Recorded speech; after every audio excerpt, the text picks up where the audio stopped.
Greetings, my beautiful IP Resilience family and friends. This is Ilona, your host, and today we're going to have a special topic, very, very crucial, like very essential, very deep, very personal. And we have in front of us Will Ramsey, and he's a pastor. He's also a diversity coach. He's also a global speaker. Hi, Will. How are you today? I'm doing incredible, Ilona. Thank you for having me. Absolutely. It's such an honor. When I first heard you speak on the stage and when I've heard your message, I said to myself, I have to have this guy on my show because we have never had anybody like you and you are so real. The biggest thing that most people are probably, I was included in that like many years ago, they think that pastors are not involved or they are not included into adversities. They never go wrong. Everything is fine. Their life is perfect, but it's far beyond the truth.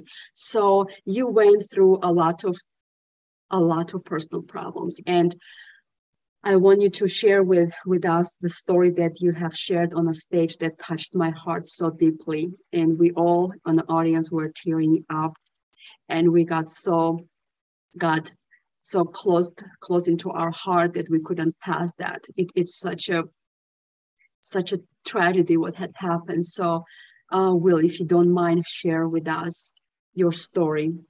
Oh, not at all. So what I shared is that I was thrust into a single father role back in 1999. I was in the car business. I've been in it for 25 years. And in the meantime, I have three children. I have two daughters. Marissa is my middle daughter. Madison is my youngest. And I have a son. His name is Brock. And I got custody of them back in 1999. Maddie was 10 months old. My middle daughter, Marissa, was 5, and my son was 9.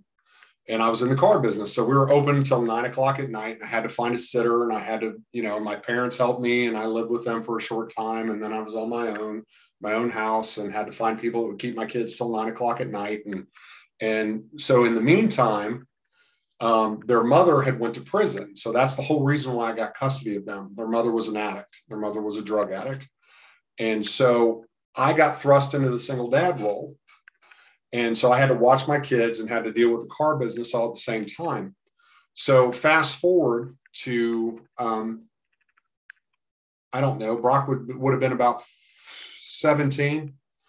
And I found out that his mother had got him hooked on drugs. So she had gotten him hooked on pills. So Brock dealt with being an addict from the time he was 14 years old to the time he was 29 years old. And I was unaware of that up until that point. Now, Brock and I's relationship was very, very tumultuous. I haven't always been the person that I am now. I hadn't been walking with Christ up until about 10 or 11 years ago. So I rededicated my heart back to Jesus about 10 or 11 years ago. But in the meantime, Brock and I's relationship up until that point was pretty tumultuous. Really at odds. He was very rebellious, and I was very strict. I was a very strict parent. And so, and being a single parent, I had to play dad, and I had to play mom too. So, so he and we butt heads all the time. And so what had happened is he ended up going and staying with his mother for a time. And that's when she got him hooked on the drugs. She actually ran drugs for her, and did some other things as well. And then he came back to live with me, and that's when I found out. But in the meantime, we had separated for a time for about 5 years. And then he had gotten into a lot of trouble, got into trouble with the law, ended up in Florida. Some family members had went down there with him, ended up leaving him down there. And he was really, really involved in drugs and really, really involved in some different things. Fast forward to 2 years ago, I got a phone call or a message that nobody would ever want to get as a parent. I was at work. I was in the car business, sales manager. It was middle of the day, about 2 o'clock in the afternoon, and I got a message on my phone from my son's girlfriend, and she asked me to try and contact him at the motel he was at, because he was working up in a place called Wapakoneta, Ohio, and that was an old stomping ground where he'd been. And she asked me to message or asked me to call up there that the police were doing an investigation and that they wouldn't tell her anything because she wasn't related to him. And so I called up and the police officer answered the phone. And I said, my name's William Ramsey. And I said, I'm trying to find my son. I said, I'm an hour away, hour and a half away, and I can't get there. Can you please tell me what's going on? And he asked me for my name again. And then he asked me for my address. And after I told him my address, he said, Mr. Ramsey, I'm sorry to inform you that your son has passed. I'm sorry to inform you that your son has passed. And that was at work. I fell to my knees and I screamed. And one of the hardest moments of my life. So to think that, see, the crazy thing about pastors is this. We're people too. The only difference is that we have a calling on our lives that says to us that we have to spread the gospel. We have to spread Jesus to everyone that we meet the best we can. But we still go through things. We still deal with things, and we still have to, keep our eyes focused forward. And that's one of the things that I talk about an awful lot. It's the thing that got me through the last 2 years. The first year was tough. I mean, it was tough. I mean, I was in the deepest, darkest depression that I've ever faced, and I had to walk around with smoke. I'm okay. And I wasn't okay. I was a mess. It was an absolute mess. For the first 8 or 9 months, I was in a very deep, dark depression, didn't want to get up out of bed, didn't want to go to work. I did it anyway, because that's what was expected of me. And then about December, I had a moment with God. December of 2020, I had a moment with God, and he said, you need to fix this. You need to figure out a phrase that's going to help you move forward. And the phrase became focus forward. And actually, I put a hashtag in front of it. So hashtag focus forward. Excuse me. And what focus forward means is you focus forward on what's in front of you and what God has for you, and not long back over your shoulder at what's behind you, or what you've lost, or what you might have left behind. And I can say it like it's, because the reason being is because that's what, through God, that's what's helped me get through the last year and however many months, is focusing forward on what he has, focusing forward on the next step, focusing forward on the next thing. Because the thing of it is that I'm never going to forget my son. I love my son with all my heart. I love Brock with everything that I have. But Brock wouldn't want me to be stuck in the moment 2 years ago, 25 months and 19 days ago. He wouldn't want me to be stuck in that, because I can't bring him back. I know he's with Jesus. He gave his heart to Christ. I know he's with him. There's nothing that I can do to bring him back. But what I can do is I can try and help people that are dealing with the same thing and going through the same thing that I'm going through. I can give them a tool or tools to deal with the adversity, to deal with the pain, to deal with the heartache that I've dealt with, because I don't want to see anybody else go through what I've went through. It's too painful. It's too traumatic. I go to a counselor to help me, get through it as well. And many, many times she said that when a parent loses a child, it is one of, if not the most traumatic things you can ever deal with in your life. I'm sorry, that might have been more than you asked for, but hey.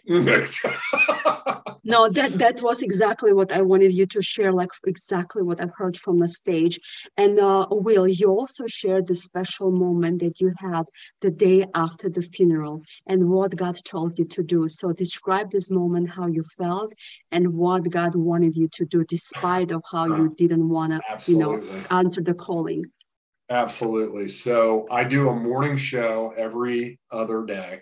It's called The Morning Word with Will, and I share God's word. The way that came about is on Sunday morning, the day after my son's funeral, February 16th, 2020. I'm sitting in my office, this very office, in front of this very computer. And well, actually at the time I didn't have the camera. I had my phone, and I had it propped up against the lamp on my desk. And God says, go Facebook Live. And I went, I'm sorry, No. Because at that time, I'd never, for me to do something like what I'm doing right now 2.5 years ago, no, I wouldn't have done it. I wouldn't have done it. God wanted me to do it. And I told him he was crazy. We had a 15-minute conversation where I told him he was crazy. I said, how's this going to work? How you want me to do something that's counterintuitive to everything that I am, counterintuitive to everything that's going on. My son just died. I just had his funeral. I literally have just been through the most traumatic thing on the planet, and you want me to go Facebook Live and tell people about it? He said, yeah. Yes. I went, no. And for 15 minutes, we went back and forth, and finally I did it. I looked like death warmed over. My normal, and I still dress that way. I just don't look like I've death warmed over. I still wear a sweatshirt, and I put a hat on. But most mornings I'm wearing a hat. I wear them backwards. I'll show you one of the hats that I wear. This is Brock loved flat bills, and I hate them. But to honor him, but I wear them backwards. So I don't look like Elmer Fudd with a big high front on the hat because I have a big head. But I wear a hat every morning, a flat bill of some sort to honor Brock because he loved flat bills. And I go Facebook Live 3 times a week, and I share God's word, and I share what's relevant. This morning I did, anger. I talked about anger this morning, and that was what I did this morning. I was going to do it Monday, but actually Monday I did not have a good morning. I was missing Brock very, very deeply. Mondays and Tuesdays can be difficult for me sometimes. Brock passed on a Tuesday. And so Sundays into Mondays and Tuesdays can be tough. And this happened to be one of those Mondays. So I was going to talk about anger on Monday because of what happened on Sunday at the Oscars. Because I usually try to do, I try to do relevant things. I try to stay with relevant topics and scripturally try to point those out and talk about them. And that's what I did this morning. And the question was, does it or do you? Mm-hmm. So in other words, does anger control you or do you control it? And how do you control it? By letting God calm you down. So that was what this morning was about.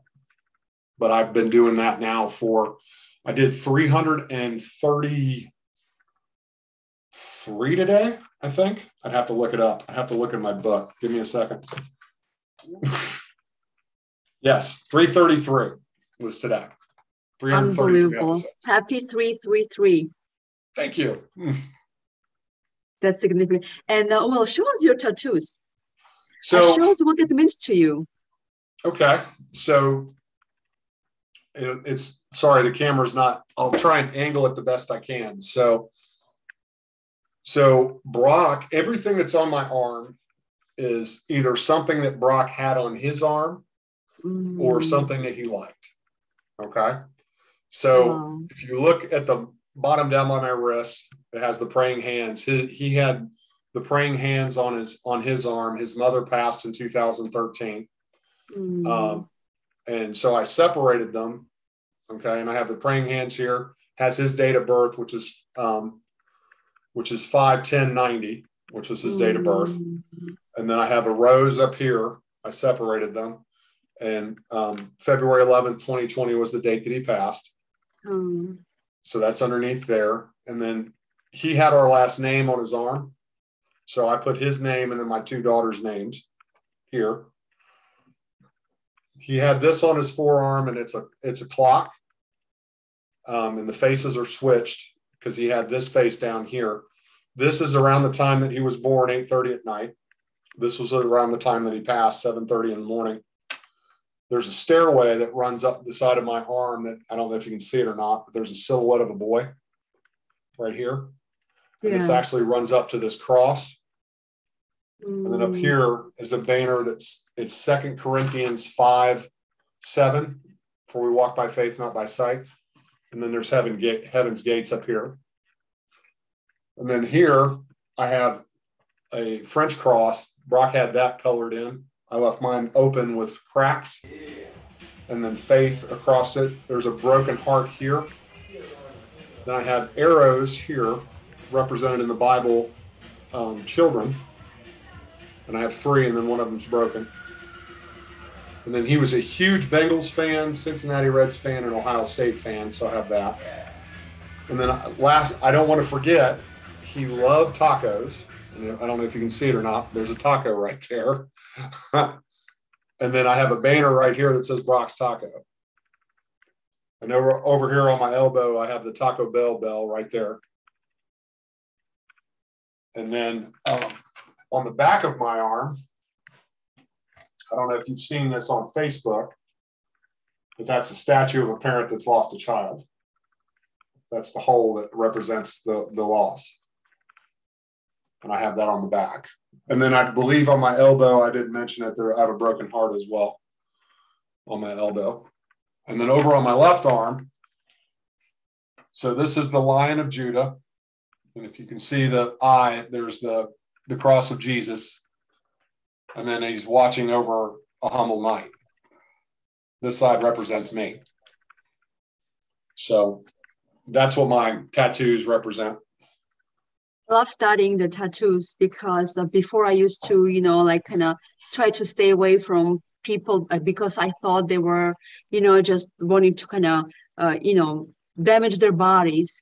But right. Now, the years ago, I started to study the tattoos and understand what it means to people, that it's always significant, something about them. So whatever people feel inside, their internality, right? They put external ways so people will be able to see their stories, their pain, yes. Their dramatic, events that had happened in their lives, and it means something to them. So now when I see people with the tattoos, I automatically gravitate towards them because I want to know their story, because there's always big meaning behind that. I want to ask you this question. I want you to look and speak to the parents who are going through the same thing you're going through. First of all, to the parents whose kids are going and addicted to the drugs. And secondly, talk to the parents who have lost their kids to the drug addiction or any addiction. So to the people that are going through your children that are addicted, I just want to tell you that the best that you can do is love them. The best that you can do is remind them. So there's something that I try to do with Brock all the time, and I'm firmly believe I'm involved with a recovery organization in my church called City Recovery, where the church that I'm involved with is, and the associate pastor of is called Engage City Church. It's in Newbern Heights, Ohio. And we have a recovery group called City Recovery. They meet every Friday night. And I'm one of the overseers and one of the spiritual advisors of that group. And they asked me, they said, what do you think is one of the most important things about the group and what we're doing? And I said, above anything else, they're people, not projects.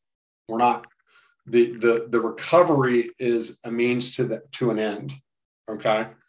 The most important thing is an addict has to know how important they are to their family, to other people, to whoever's involved in their life.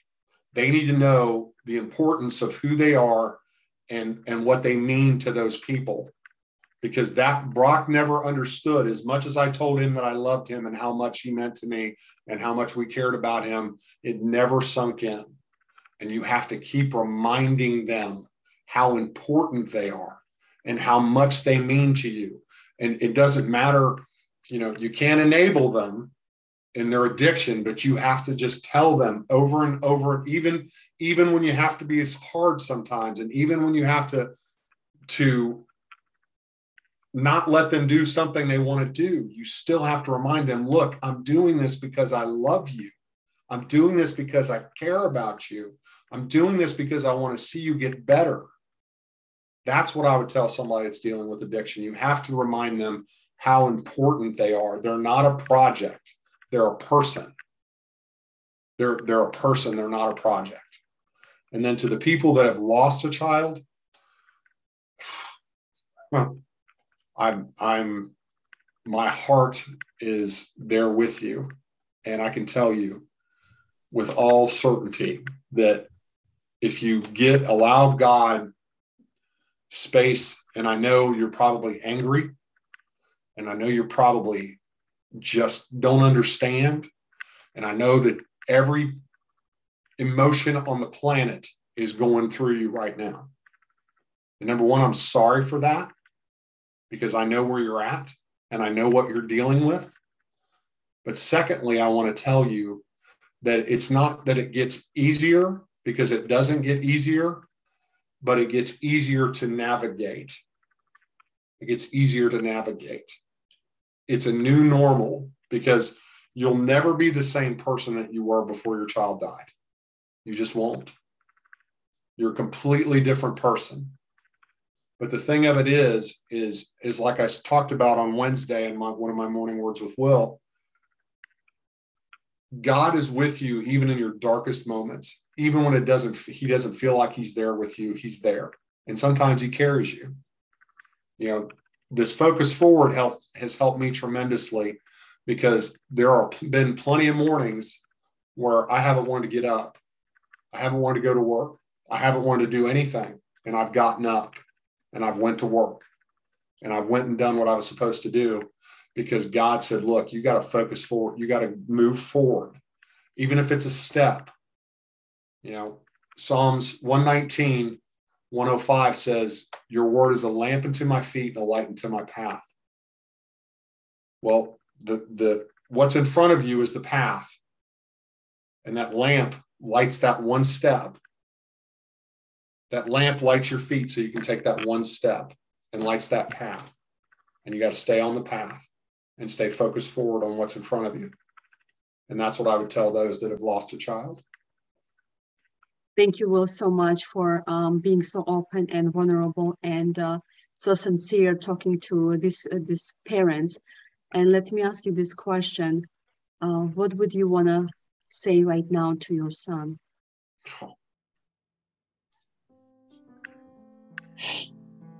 I love and miss you so much.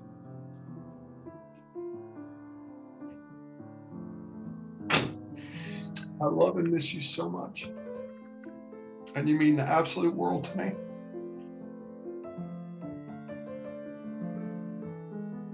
Yes, it will. I know. It's so hard. I mean, as a parent, our kids are everything to us, and I don't even know how you live with this pain, but only God knows, and He's the only one who can cure you and help you through that. And I'm just praying for God to use your pain to make it to the powerful message that He can use it somehow, and for you knowing that your son is in the good hands right now. I'm sure it makes you feel a little better, a little sweeter about that, because there's better, like one day is better with Jesus than 1,000 without Him. Amen. And he's right now there enjoying and rejoicing, and he's not in pain anymore. He's not addicted anymore. He's only right now looking at Jesus and celebrating his life. Amen. And for you, what you do will, I hope that will fuel your life even more. That will make you even more, just resilient from your pain, from your adversity, and you will be able to bounce back even stronger and better.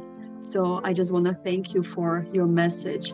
If there's anything that we can do to help you, please let us know. I'm going to place your information, your bio, your contact information down below in a description where people can find you, hire you to speak, and help them as a coach to get them out from where they are right now, because it's important what you do, and it's so essential. And I'm so blessed and privileged to know you.